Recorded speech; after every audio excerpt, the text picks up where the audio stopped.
વડોદરામાં ડભોઈના ધારાસભ્ય શૈલેષ મહેતાનો હુંકાર। ગરબા મેદાનથી શૈલેષ મહેતાએ વિરોધીઓને સંદેશ આપ્યો। ડભોઈમાં દીકરીઓએ તલવારબાજી શીખવાની ખાસ જરૂર છે।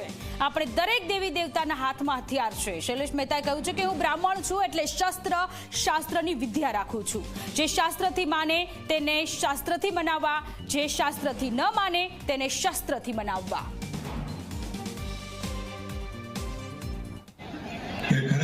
સુંદર તલવારબાજી કરી છે। સાથે સાથે હજુ આપણી દીકરીઓને આ તલવારબાજીની પ્રેક્ટિસ કરાવવી જોઈએ, શીખવાડવું જોઈએ અને આ બહેનો એ પણ કરશે એવી અપેક્ષા રાખું છું।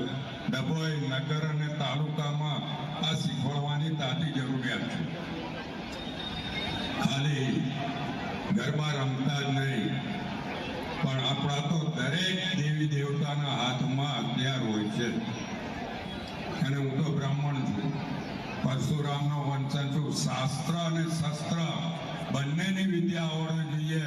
જે શાસ્ત્રથી માને એને શાસ્ત્રથી મનાવવા, જે ના માને એને શસ્ત્રથી મનાવવા।